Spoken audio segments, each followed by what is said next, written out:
Buenos días. Buenos días a todos los que se nos están acompañando hoy. Gracias que nos acompañan. Nos da mucho gusto. Y a todos aquellos que, pues a través del internet o de los diferentes o plataformas, sea Facebook, sea YouTube, en otro día de la semana también nos permiten, nos prestan su atención.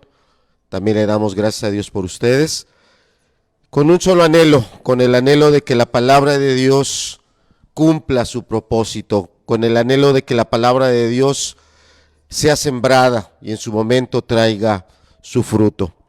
Y vamos a estar hoy dando continuidad a este texto que usamos en el Evangelio de Lucas, capítulo 2, verso 8, y dice así: había pastores en la misma región que velaban y guardaban las vigilias de la noche sobre su rebaño. Y aquí se presentó un ángel del Señor, y la gloria del Señor los rodeó de resplandor, y tuvieron gran temor. Pero el ángel les dijo: no temáis, porque he aquí os doy nuevas de gran gozo, que será para todo el pueblo, que os ha nacido hoy en la ciudad de David un Salvador, que es Cristo el Señor. Esto os servirá de señal: hallaréis al niño envuelto en pañales, acostado en un pesebre. Y repentinamente apareció con el ángel una multitud de las huestes celestiales, que alababan a Dios y decían: gloria a Dios en las alturas, y en la tierra paz, buena voluntad para con los hombres. Nos vamos a detener ahí, en ese verso 14. Lo vamos a volver a leer. Dice: gloria a Dios en las alturas, y en la tierra paz, buena voluntad para con los hombres. Algunas Biblias al inicio de cada libro, como en este caso que estamos en el Evangelio de Lucas, algunas Biblias al inicio de ese texto del Evangelio de Lucas traen algunos comentarios, traen algunas anotaciones que son muy valiosas, y algunas Biblias dicen ahí retos de interpretación. Eso quiere decir que las personas que estuvieron a cargo de la edición, la publicación y transmitir esta Biblia a otras personas están a través de diferentes teólogos, diferentes comentaristas, haciéndonos alguna observación en ese punto en específico, retos de interpretación. Y este verso 14 es uno de esos pasajes que representa un reto de interpretación.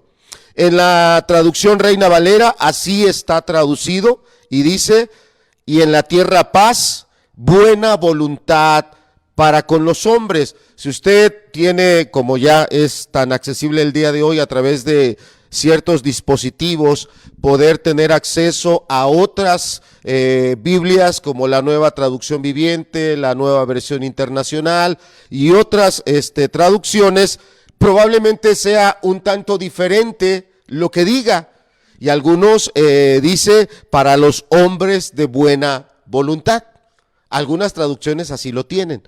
Y ese es lo complicado de la traducción, porque el texto, la palabra dice que no hay justo ni aun uno.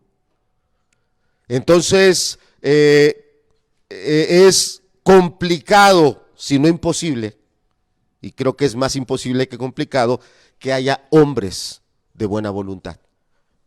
Por cuanto todos pecaron, todos fueron destituidos y todos hemos sido destituidos de esa gloria.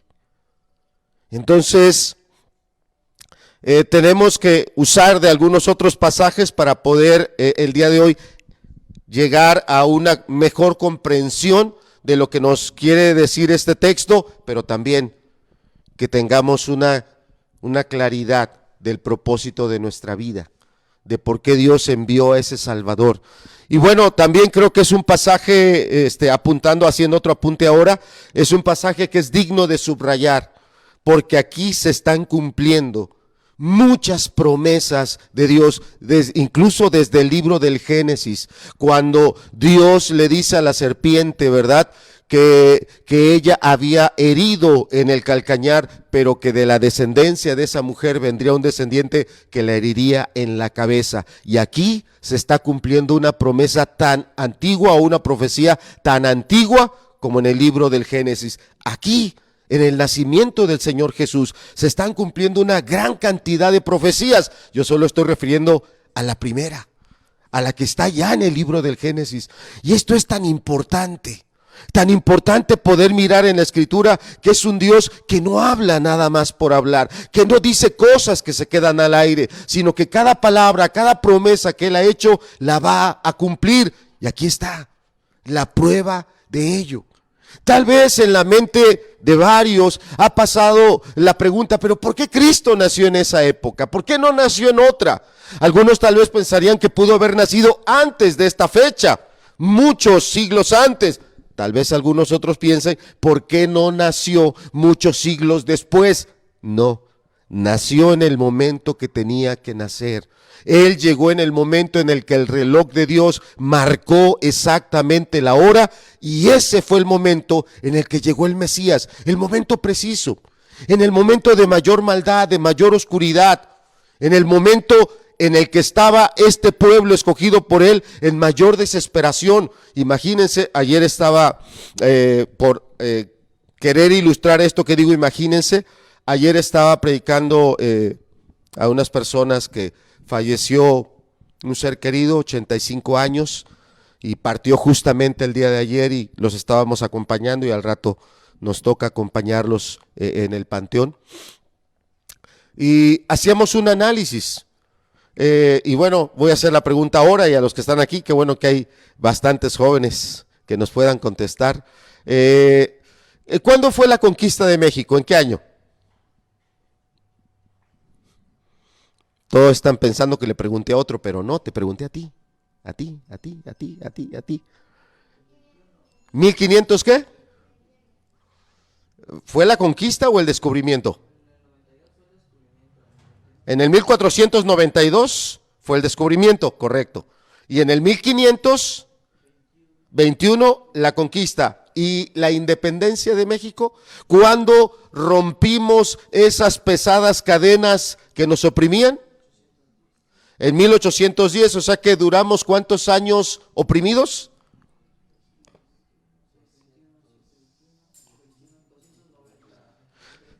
Casi 300 años, ¿no?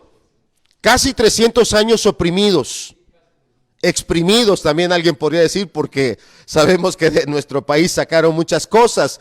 Bueno, ¿cuántos años llevaban los judíos siendo gobernados por una nación extraña?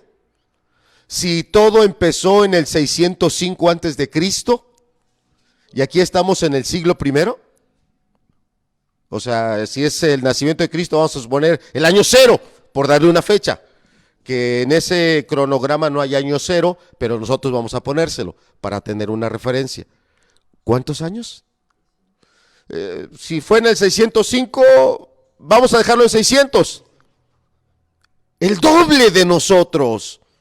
Nosotros con 300 tuvimos, ¿no? ¿O queríamos más? No, ¿verdad? O sea, con 300 tuvimos.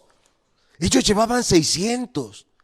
Para que tú puedas entender, o quisiera que entendiéramos el grado de ansiedad que ya tenía esta población. Querían su libertad, querían una independencia, querían una autonomía, una libertad que les permitiera, como antaño, prosperar o desarrollarse en diferentes áreas. Por eso te digo que era el momento más oscuro para esa nación, de la cual prometió el Señor tanto a David, y bueno, centrémonos en David, que de su descendencia siempre estaría perpetuamente sentado un descendiente de él en el trono. ¿Cierto o no? Estaba la promesa dada también. Y aquí está el cumplimiento. Qué pasaje tan imponente, qué momento tan grande en el plan de Dios, el mayor plan de Dios. Dios tiene muchos planes, pero el mayor plan de Dios siempre ha sido la redención de la humanidad. El mayor plan de Dios en este momento estaba continuando su programa, y este era el evento más importante, el nacimiento del Mesías. Tan grande fue el momento que los ángeles no se pudieron contener. Y los ángeles, ya estaba el mensajero dando el aviso a los pastores que estaban todos alterados, temerosos por esa gloria, esa intensa luz que los rodeaba. El ángel les dice que no teman, y se presenta una hueste de ángeles. Y empieza un canto que, bueno, a través de los años ha sido una alabanza que es muy hermosa. Y bueno, no es que yo sepa mucho latín, pero en los textos que estaba yo leyendo venía en varios comentaristas esta palabra, la que está aquí: gloria a Dios en las alturas, que en latín es gloria in excelsis Deo, gloria a Dios en las alturas. Hay unos ángeles que todo el día están diciéndole a Dios una palabra: santo, santo, pero la dicen con júbilo. Nunca es una palabra que se les repite en la boca. Nunca es una palabra que se les repite en la entonación. No, es una palabra que cada vez que sale de la boca de ellos la están diciendo con verdadera adoración, con verdadera exaltación y con verdadera reverencia. Y ahora en esta escena aparecen otros ángeles que se unen a los que ya están adorando a Dios de esa manera y empiezan a decir otra adoración: gloria a ti, Señor, gloria a ti en las alturas mayores, bendito y alabado y exaltado seas, gloria a ti, pero con un júbilo impresionante. Y a los mismos hombres les dicen en ese momento, ahí en el verso 14, y en la tierra, lo que más anhela el hombre y lo que más necesita toda persona. Tal vez los más pequeños o los más jóvenes que están aquí no están todavía en el momento de apreciar esta palabra. Pero los demás que somos adultos, sí. Aunque sean jóvenes, pero ya están entrando casi a la adultez. Bueno, Cori dice: ay, a mí todavía no me metan ahí. Bueno, sí es cierto, Cori todavía no. Paz. ¿Cómo les va ahora que no hay tareas? A ver, platíquenme. ¿Cómo se sienten cuando se levantan y ven la computadora y no hay trabajos que entregar, no hay clases a las cuales conectarse? ¿Cómo se sienten? ¿Tranquilos? Hay paz. Hay paz. ¿Qué tal los maestros? ¿Cómo se sienten? No teniendo que atender a no sé cuántos alumnos en una conexión. ¿Qué tal, Javi? ¿Hay paz? Y qué contrario, ¿no? A lo mejor algunos padres, algunas mamás ya están anhelando que ya se vayan a la escuela. No, ya que se vayan a la escuela, ya que se reabran los salones. Anhelamos la paz, ¿cierto o no? Esa es la verdad. Y yo quisiera que nuestra atención pudiera centrarse en que los ángeles estaban señalando justamente al Señor Jesucristo, que a través de Él íbamos a recibir una paz que trasciende las formas humanas que nos brindan paz. Las formas humanas o las ciertas circunstancias humanas que nos brindan paz son pasajeras, no duran mucho. Las vacaciones se terminarán, empezarán otra vuelta a las clases, empezarán los compromisos, empezarán las agitaciones, y esa paz, como una palomita, volará. A veces la paz pensamos que es por la edad que alcanzamos, y también puedo decirles que en algún momento la edad se nos va, y con esa edad se va esa tranquilidad que nosotros pensábamos que íbamos a tener ahí. Para algunos otros la paz tal vez es la cuestión económica o ciertas pertenencias materiales que tenemos que nos brindan seguridad, pero en algún momento todo eso se va, todo eso es pasajero y con ellos también se va la paz.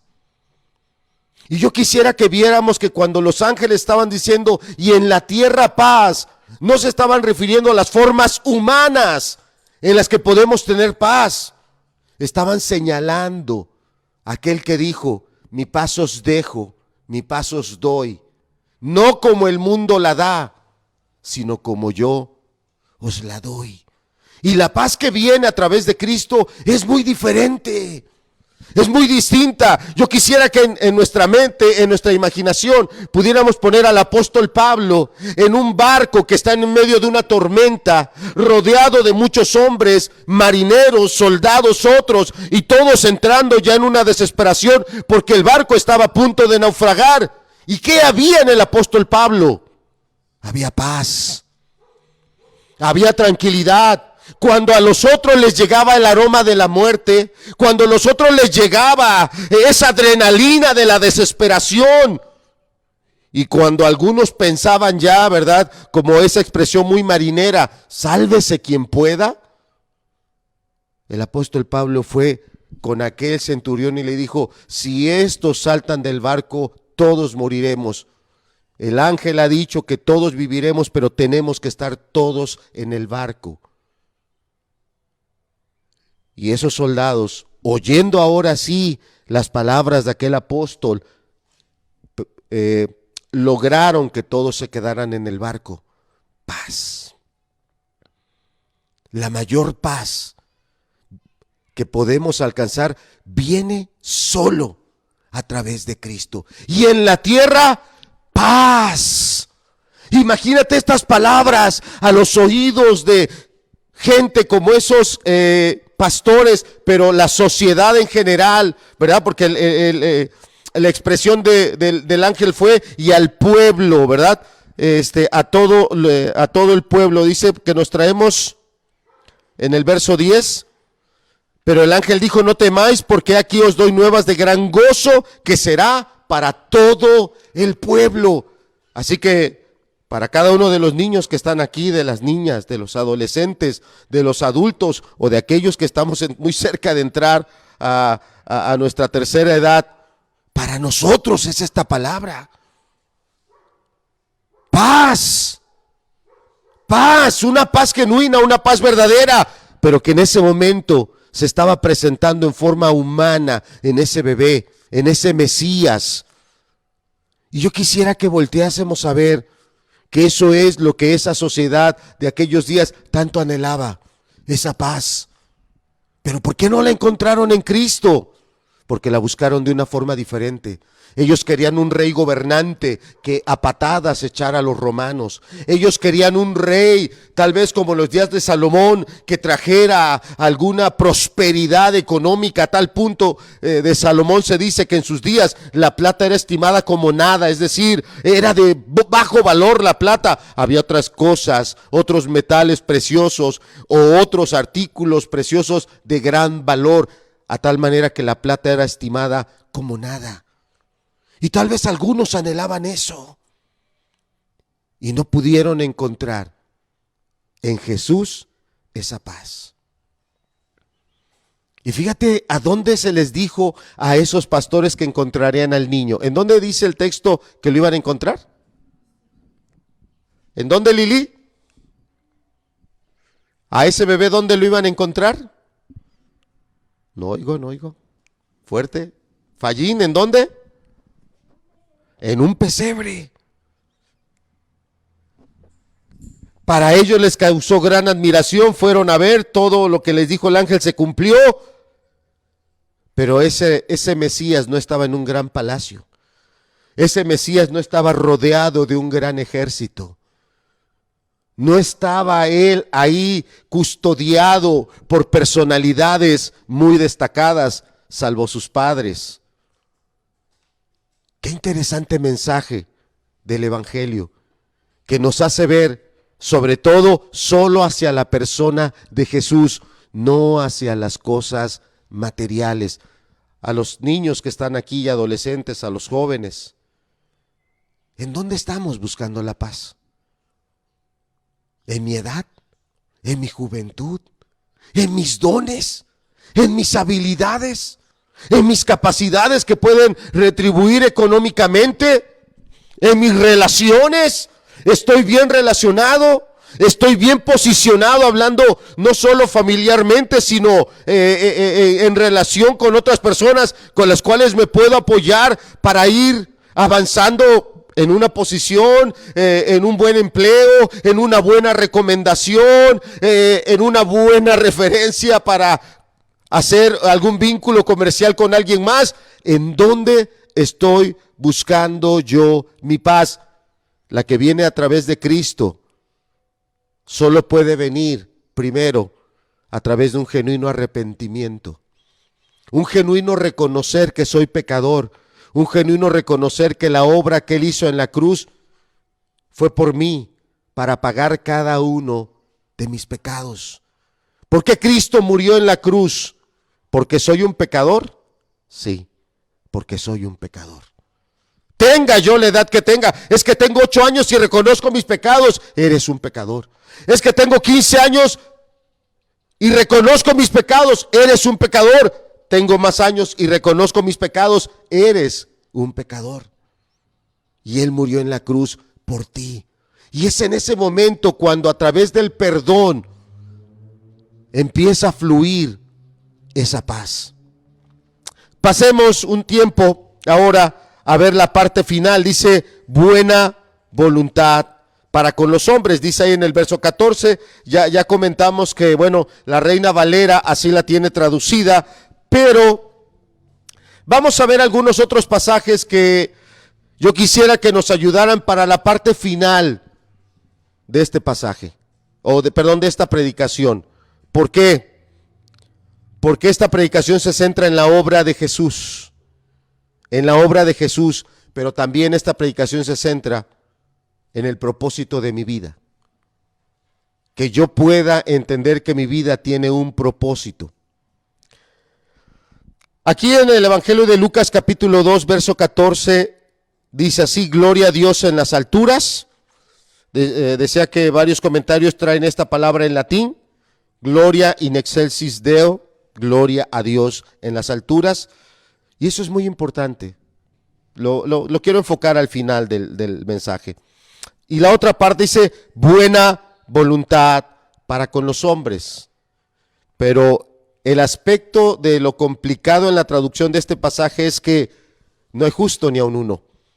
Eso quiere decir que desde los más niños que están aquí, y hay varios que son niños, son pequeños, pero son pecadores. La justicia no está ahí. La justicia no está ahí. Somos, ¿verdad? Nuestra naturaleza tiende al pecado, a las mentiras. Desde un niño, desde alguien muy pequeño, puede tender a mentir porque agarró algo que no tenía permitido.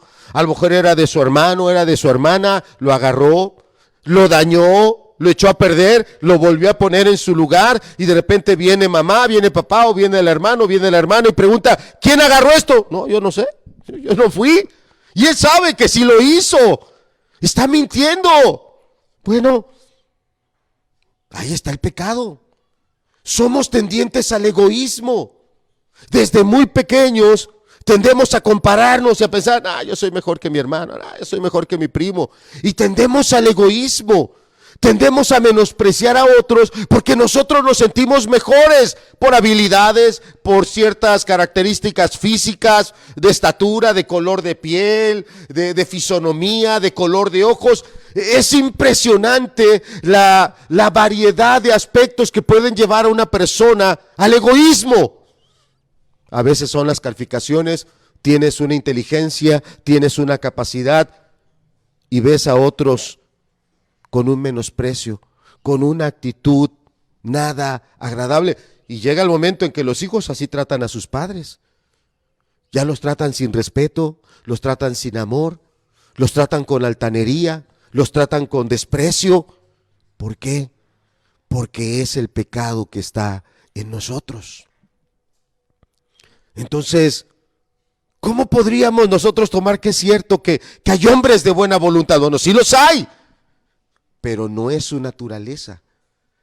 Primero tiene que haber un arrepentimiento, tiene que haber una transformación a través de la gracia. Pero vamos a ver otro pasaje. Estamos en el Evangelio de Lucas. Si nos ayudas, esto ya no está en las diapositivas. Vamos al capítulo 3, ahí adelantito.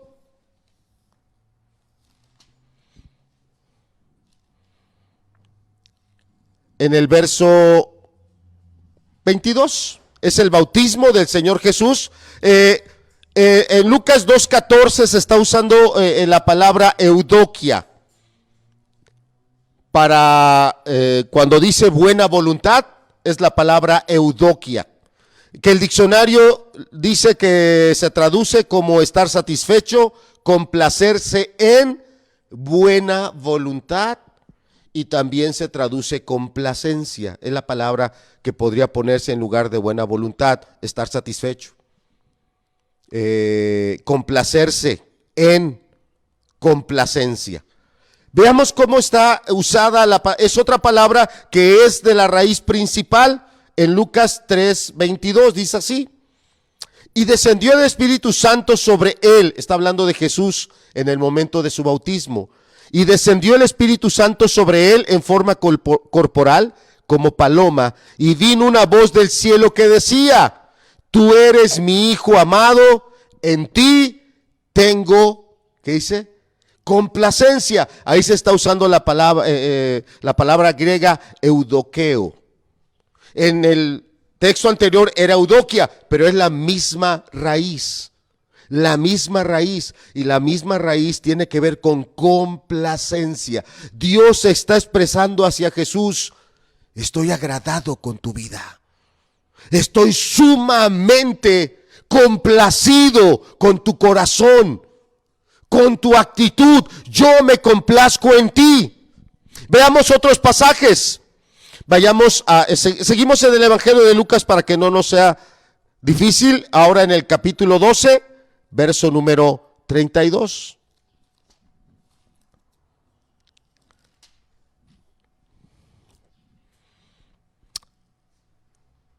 Es una parábola que habla de la iglesia. Y dice: no temáis, algunos no la sabemos de memoria.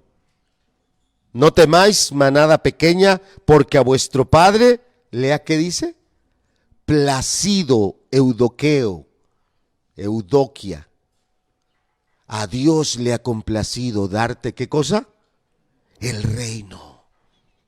Volvemos a ver que la palabra se usa más para complacencia que para esa expresión que está en Lucas 2:14, ¿verdad? Que habla de buena voluntad, habla de complacencia. Entonces, una traducción más correcta para Lucas 2:14 es: gloria a Dios en las alturas y en la tierra paz a los hombres en quienes está la complacencia de Dios. Para los hombres en los que Dios se complace. Y no es cualquier hombre. No es cualquier hijo, es en aquel hijo que está haciendo la voluntad de su Padre. Y ahí está una promesa que es muy grande para el día de hoy. ¿Anhelas esta paz? ¿Necesitas esta paz? Reconcíliate primero con Dios a través de Cristo. Reconoce tus pecados, arrepiéntete, abandónalos. Busca ese camino de santificación y empieza a andar ese camino andando, complaciendo a Dios. Vayamos ahora a otro texto. Salgamos del Evangelio y vayamos a la carta a los Romanos, capítulo 15, verso 26.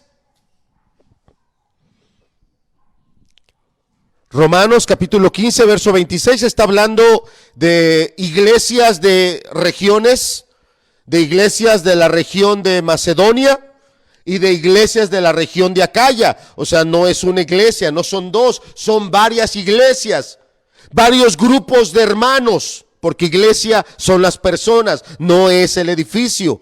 Y fíjese lo que dice el apóstol, en este caso es Lucas también, el que escribe, es Pablo, sí. Pensé que estábamos en Hechos, pero no, en Romanos. Lo que dice el apóstol Pablo de estas iglesias. En Romanos capítulo 15, verso 26. Porque Macedonia y Acaya tuvieron a bien, esa palabra es eudokia o eudoqueo, tuvieron a bien, se complacieron, así se agradaron. Esto es lo que a ellos les complació. Tuvieron a bien hacer una ofrenda para los pobres que hay entre los santos que están en Jerusalén. Este es un hecho histórico. Históricamente está comprobado que hubo un tiempo de hambre, profetizada por un profeta llamado Agabo. Agabo claramente dijo que vendrían tiempos de hambre, y vino un tiempo de mucha hambre a esta iglesia. A esta iglesia que el libro de los Hechos nos dice que iban y vendían sus heredades, y de todo el precio de lo vendido venían y lo ponían a los pies de los apóstoles. En ese momento ellos tenían esa facilidad. En ese momento su estabilidad económica les permitió sin dificultad vender su heredad, el dinero obtenido por la venta de la heredad, ponerlo a los pies de los apóstoles, y que los apóstoles lo ocuparan para suplir las necesidades de una iglesia de miles de personas. Pero los años pasaron, los tiempos cambiaron, e iglesias que estaban muy lejos, en la región de Macedonia, la región griega, la región de Acaya, regiones muy distantes de Jerusalén, se enteraron que sus hermanos estaban pasando hambre y necesidad. ¿Y en qué se complacieron? En hacer una ofrenda. Eso fue lo que llenó su corazón. Eso fue lo que los llenó de alegría. Y le enviaron con solicitud. Aquí estamos viendo otro pasaje donde la palabra nos está mostrando con claridad hacia dónde se orienta más bien la expresión: en complacerse en algo. Veamos un último pasaje. Vamos a la segunda carta del apóstol Pablo a los tesalonicenses. Segunda carta del apóstol Pablo a los tesalonicenses, capítulo 2, verso 2. Este es un pasaje, verso 12, un pasaje fuerte. Este pasaje, toda esta sección es una sección fuerte, porque está hablando de aquellas personas que no buscan a Dios, no buscan reconciliarse con Dios. Segunda de Tesalonicenses 2:12. Gracias. Leo desde el 11, Martí, ojalá que no te complique. Dice, pero Dios, hay personas que no quieren nada con Dios, no quieren nada con Dios, y siguen un camino donde le dan satisfacción a sus apetitos, y dice esto la palabra acerca de ellos. Pero Dios les envía un poder engañoso para que crean, ¿qué cosa? La mentira. Porque aquí está lo que Dios ha dicho, pero ellos no quieren creer lo que dice Dios. Ellos quieren ir por otro camino donde haya permiso para satisfacer sus apetitos, sus pasiones.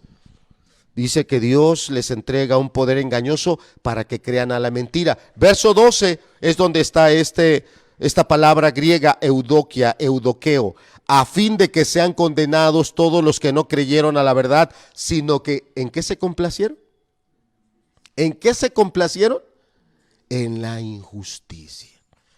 Entonces les he presentado textos que hablan de Dios.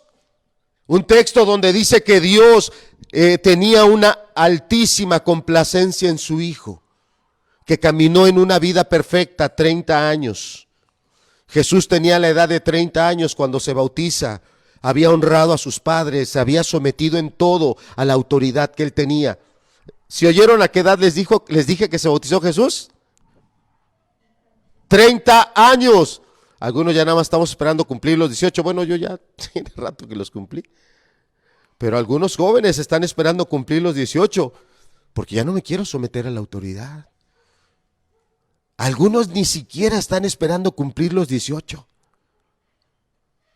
Algunos, porque lo digo, somos de una zona y, bueno, no todos, porque esta es no es una generalidad. Hace muchos años un amigo me dijo, ay Alejandro, es que para ti todos son altos, pues yo soy chaparro, y a todos los veo para arriba. Pero bueno, hay una estatura promedio, hay otros estados donde la estatura promedio es un poquito mayor, hay gente más alta.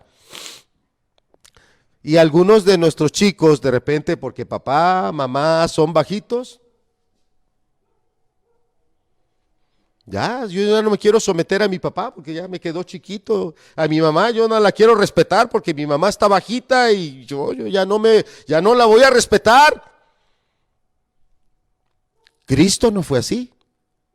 Se bautizó a la edad de 30 años y 30 años estuvo sujeto a sus padres.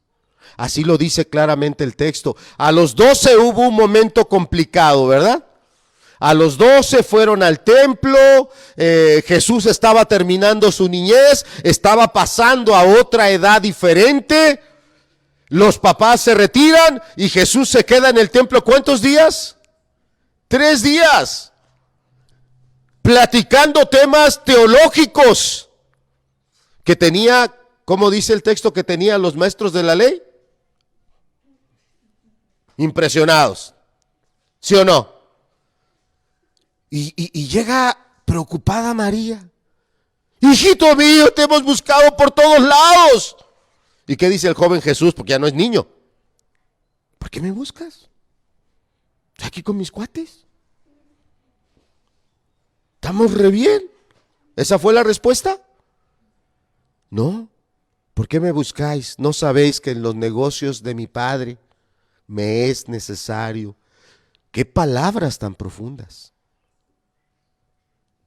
Pero ¿cuántos años tenía? 12. Y de ahí él se retira con sus padres y el texto dice que estuvo sujeto a ellos. Si tenía 12, ¿cuánto le faltaban para llegar a los 30? 18, ¿no? 18 años, se hizo hombre, y no un hombre delgado, un hombre fuerte, un hombre robusto, sujeto a José. Un hombre de carácter, porque la Escritura nos muestra que Jesús tenía carácter, sujeto a su madre, María. ¿Eran de carácter afín los hermanos de Jesús? No. El texto nos muestra que eran de un carácter también un poco tosco, y hubo momentos en el evangelio donde sus hermanos lo rechazaban y lo confrontaban. ¿Qué haces aquí? Ya vete de la casa, hombre, ¿no? Que quieres ser un gran hombre, ¿por qué te andas escondiendo? Y lo repudiaban, lo rechazaban, y Jesús mantenía un trato con ellos correcto. Lo que quiero decir es que cuando él se bautiza, Jesús no había pecado ni contra ninguno de sus hermanos, ni contra ninguno de sus 2 padres, ni contra ninguna otra persona. Había vivido una vida en santidad, en sujeción. Y en ese momento, cuando él se bautiza, se abre el cielo y se oye la voz de Dios diciendo: en ti yo me he complacido. No era la expresión por ese momento en que se estaba bautizando, era la expresión por esos 30 años de obediencia. ¿Cómo me he complacido en todo esto? ¡Qué bien lo has hecho! ¡Qué palabras de Dios! ¿Se oirá alguna voz así por lo que vivimos esta semana? ¿Se oirá esa voz para con Alejandro o Javier o Roge o Charis o cualquiera de nuestros jóvenes, o Gaby o cualquiera de nuestros jóvenes que está aquí, que Dios diga: ¿cómo me he complacido contigo? ¡Qué bien lo has hecho! Con cualquiera de nuestros niños y adolescentes, porque hay 2 niños y Andresito ya es adolescente, o Andrés ya es adolescente. ¿Será la voz que se oye de Dios? ¿Cómo me complazco con tu corazón? ¿Cómo me complazco cada vez que, en lugar de actuar de una forma grosera, actuar de una forma enojada, te humillas y reconoces: no, Cristo pagó por mis pecados, yo no quiero ofender a Cristo, yo no quiero volver a mi viejo hombre, yo no quiero irme por ese carácter contrario al corazón de Dios? ¿Será la voz que se oye de Dios?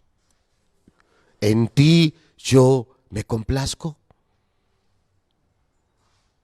Creo que todos estos pasajes ya vimos cómo Dios expresa su complacencia.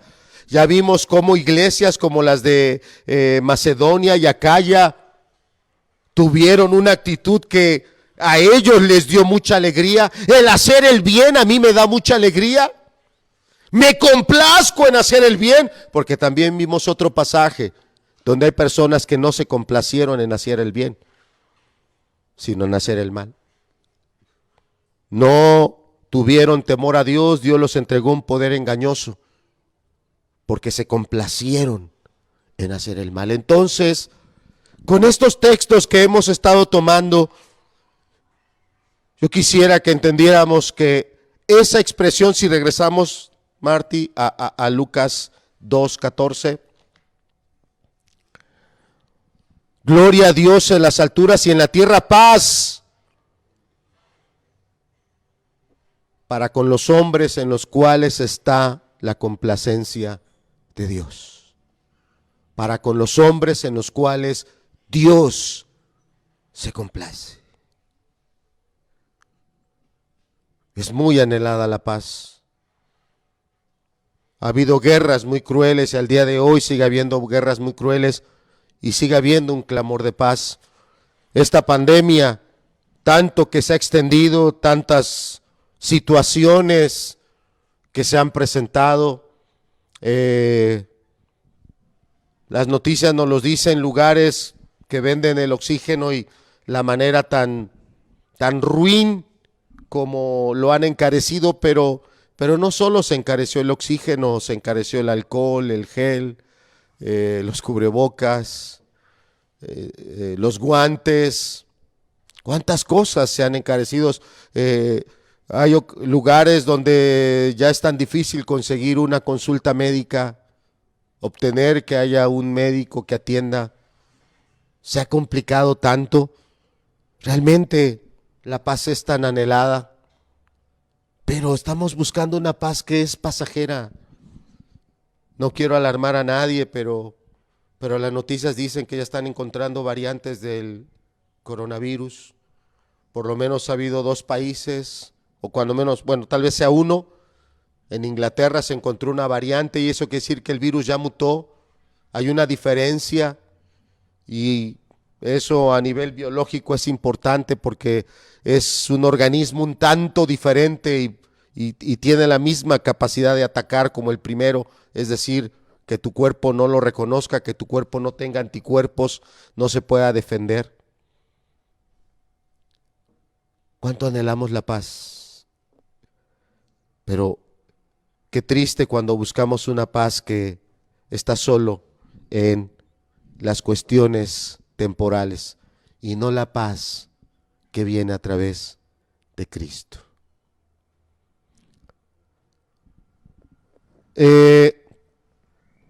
Para terminar el mensaje, yo quisiera hablarles que hay diferentes organismos, pero uno que es muy conocido es la Organización Mundial de la Salud, la OMS, o esta otra organización que es la Organización de las Naciones Unidas. Y estas organizaciones tienen embajadores de buena voluntad, así se les llama, embajadores de buena voluntad.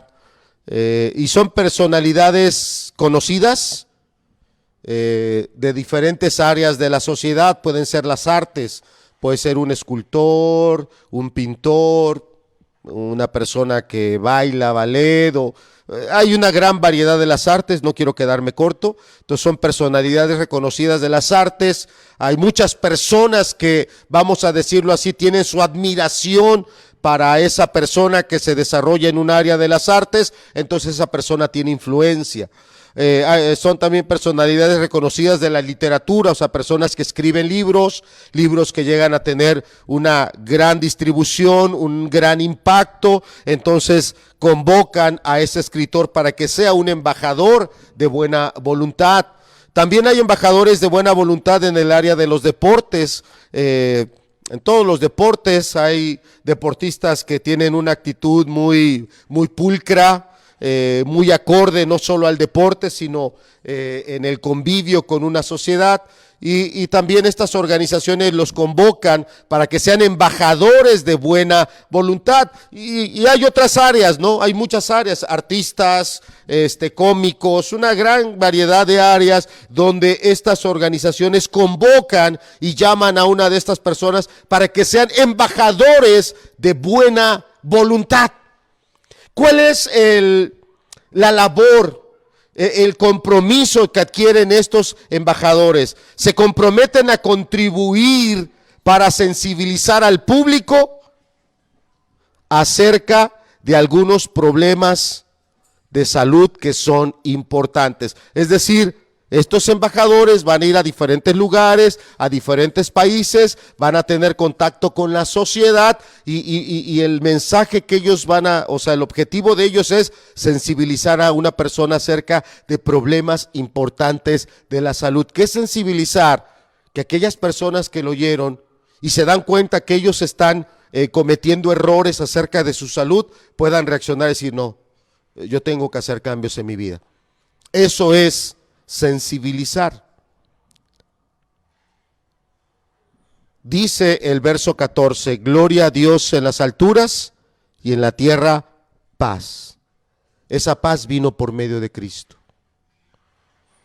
Y es una paz que sobrepasa todo entendimiento. Nosotros no somos la fuente, Cristo es la fuente. Pero somos embajadores. Los discípulos que más adelante encontraron en Jesús esa fuente de paz, ellos fueron embajadores. Ellos llevaron esa paz a todos los lugares. Cada uno de nosotros es un embajador. La pregunta es, ¿de qué? ¿Soy un embajador de buena voluntad que lleva esa paz? ¿O soy un embajador que lleva el egoísmo? ¿Soy un embajador que lleva los problemas? ¿Soy un embajador que lleva la maldad? Creo que hace tiempo compartía este testimonio. Yo tengo contacto con un ingeniero. Él me hace algunas reparaciones de algún equipo, sobre todo cuando se descompone, yo se lo llevo y él me lo arregla. Y él tenía sobre un lugar cercano a mi casa su negocio. Empezó la pandemia, los negocios cerraron, así que no se me hacía extraño que yo pasaba y su negocio estaba cerrado. Pero bueno, de repente cambió el semáforo, se empezaron a reabrir algunos negocios, pero el de este ingeniero no abría. Y en una ocasión yo andaba por otra zona, otra colonia, y de repente paso por un lugar y veo cómo estaba pintado ahí ese negocio. Y digo, se parece al del ingeniero. Yo me quedé con ese, se parece. Ya subimos al vehículo, vamos hacia la casa y mi esposa me dice, ¿te diste cuenta? Ahora el negocio está aquí. Le digo, pues yo lo vi muy parecido, pero no me di cuenta si es el mismo propietario. Sí, dice, ahí estaba el ingeniero. Le digo, no lo vi, lo voy a venir a ver para que me arregle otra vuelta un aparato que tenías compuesto. Se lo llevé, ¿y qué? ¿Por qué se vino usted hasta acá, ingeniero? Ya me platicó su viacrucis, una dificultad tremenda que tuvo con los dueños del local anterior. Qué terrible es cuando las personas no tenemos buena voluntad. Él me dice, a mí me dice ingeniero y se lo agradezco, pero no soy ingeniero. Dice, mire, Inge, yo tenía pagado los meses de renta, llevaba ocupando el local 8 años y pues de repente yo quiero reabrir y voy otra vuelta y me dicen que hay problemas, que habían cortado la luz. Yo demostré que no, que yo había pagado mis servicios, voy a la Comisión Federal y me muestran que ellos habían metido la solicitud de la suspensión, ellos, el propietario. Entonces regreso y digo, bueno, ¿de qué se trata? Porque no es que la cortaron, es que ustedes hicieron la cancelación del servicio. Es que te pedimos que retires todas tus cosas porque vamos a ocupar el local. Y así, y me dieron un día y si tú no las retiras, te las echamos para la calle. Y me dice, ingeniero, y pues es gente preparada, el dueño de los locales es un doctor. Y después de tantos años así me hizo. Una viacrucis, pero ese no es el objeto del testimonio, sino él me dice, mire, pues aquí estamos empezando de cero. Yo tuve un problema familiar, tengo un hijo de tal edad, su hijo es adolescente. Mi hijo se metió en un serio problema de adicciones, muy serio. Yo le creía a mi hijo que tenía que hacer tareas. Yo le creía a mi hijo que iba con unos amigos a hacer algo bueno, yo le creía. Pero empezamos a notar cambios en mi hijo. De repente yo llegaba al negocio y él decía, no, pues es que casi no vino gente, casi no hubo entradas. Él se llevaba el dinero y de repente cosas empezaron a desaparecer. Empezó a robar el propio hijo por la fuerte adicción. Él cuando ya, como decimos, le cayó el 20, empezó a confrontar al hijo, salió a la luz el serio problema de adicciones en el que estaba y dice, ingeniero, qué terrible fue darme cuenta que quienes lo inducieron a las drogas fueron sus propios familiares, primos, familia, en el que uno les tiene confianza, uno les abre las puertas de la casa y resulta esto. Y me lo dijo. Dice, ingeniero, yo tengo un arma. La verdad, dice, yo, así lo dijo, soy de sangre caliente. Yo los invité y los cité a todos, los implicados, no sabían a qué, llegaron y saqué el arma y la puse ahí. Dice, no hice nada, pero yo sí quería que entendieran que como padre yo estaba dispuesto a llegar hasta límites muy terribles con tal de luchar por mi hijo.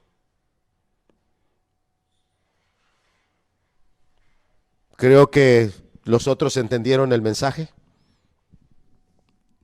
tomaron su camino y este ingeniero está luchando por su hijo. ¿Embajadores de qué somos? ¿De buena voluntad? Cuando yo llegue hoy a mi casa, ¿qué llevo? ¿Mi egoísmo? ¿Mis afanes? ¿Mis amarguras? ¿O yo he encontrado la paz por medio de la reconciliación con Cristo? A través de su sacrificio me he reconciliado con Dios. ¿Qué estoy llevando?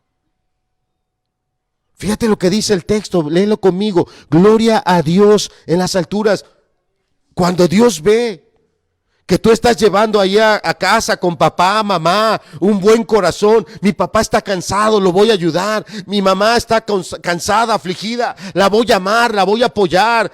Mis hermanos están pasando un mal momento. Voy a buscar ser el mejor hermano, ser ejemplo, ser alguien que los ayude a concientizarse. ¿Eres tú ese embajador?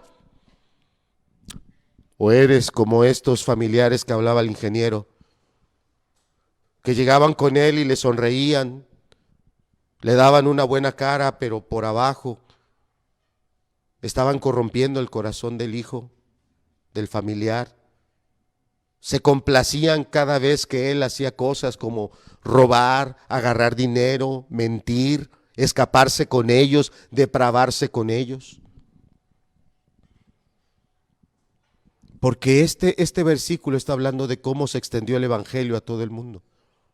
Se extendió en hombres como Pedro, que alcanzaron la paz con Dios. Señor, ¿a quién iremos si solo tú tienes palabras de vida eterna? Y que se volvieron embajadores a donde quiera que ellos iban, llevaban esa buena voluntad del Padre e invitaban a las personas a que se volvieran personas obedientes a Dios para que Dios se complaciera en ellos. Muchas cosas nos ha enseñado el 2020, muchas cosas. Muchas cosas nos ha enseñado. Dios ha querido tratarnos así. Y yo espero que desde los más niños que están aquí, los adolescentes, puedan voltear a ver ese pesebre. ¿Y qué es lo que encuentras en ese pesebre? Encuentras a tu Salvador. Un Salvador humilde, un Salvador sencillo. ¿Por qué buscamos entonces la grandeza material? ¿Por qué buscamos entonces nosotros adornarnos con cosas cuando los adornos que Cristo tuvo siempre fueron su corazón, fue su carácter, fue su amor al Padre? Esos fueron los adornos de Cristo, fueron las vestiduras con las cuales Él se dio a conocer.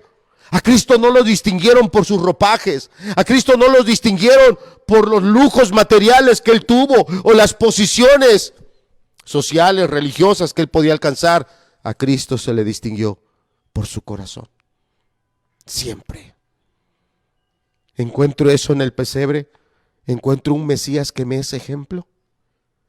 Encuentro un Mesías que me alienta a mí a ser humilde. Encuentro un Mesías que yo quiero ser su mensajero. Yo quiero llevar esa buena voluntad que Él trajo. Yo quiero llevar esa paz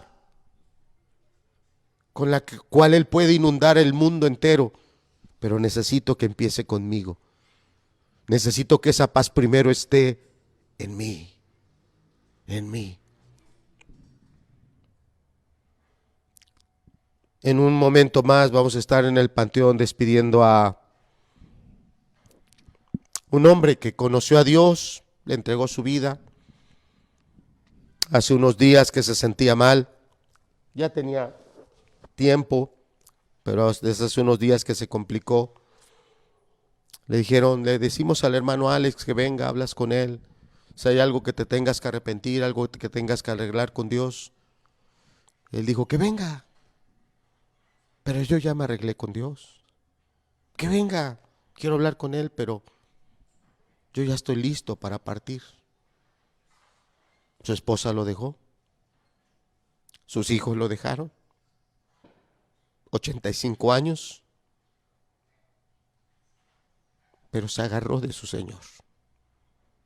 Y partió. Aquí estuvo con nosotros.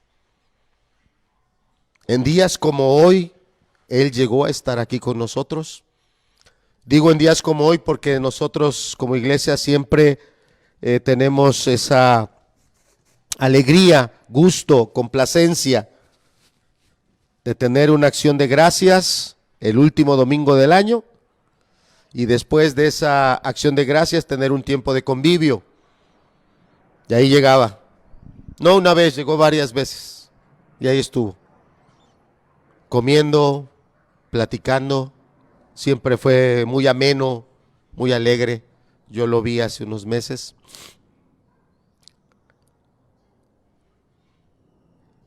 Él se complació en darle su vida a su Señor. Termino con esto. Gloria a Dios en las alturas. ¿Habrá alabanza a Dios? Gloria in excelsis Deo.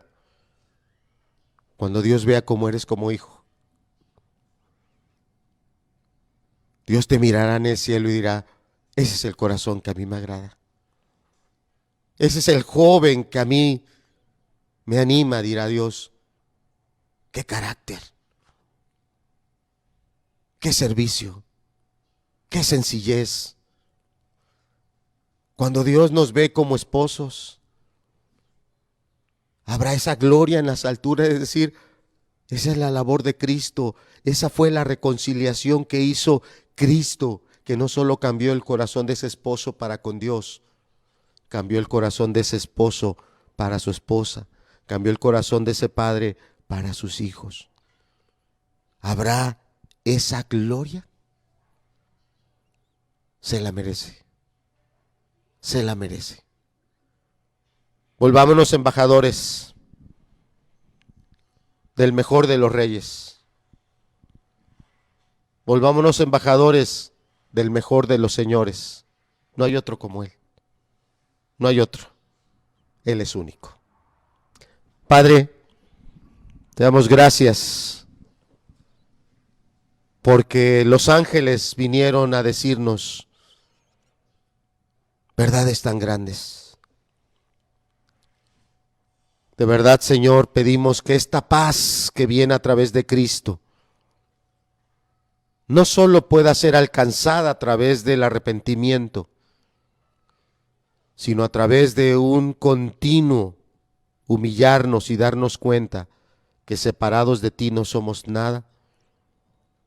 Busquemos mantenernos unidos a Cristo, la fuente de esa paz, la fuente de esa verdadera vida. Y no solo lo pedimos para las personas adultas, para los niños, para los adolescentes, para los jóvenes. Que las vidas de aquellos, Señor, que verdaderamente amen a este Salvador humilde, te den gloria a ti en el cielo. Porque lo que hizo Cristo en la tierra, viviendo en esa entrega, en esa disposición, permitió que en las alturas tú dijeras: este es mi Hijo amado, en él tengo complacencia. Que esa palabra se pueda oír en las vidas de tus hijos. Que esas palabras se puedan repetir para que haya una gloria de la cual tú eres digno allá en el cielo, Señor. Bendícenos, Señor, te lo pedimos en el nombre de aquel que es la fuente de toda dádiva y todo don, Cristo Jesús. En su nombre lo pedimos, Señor. Amén.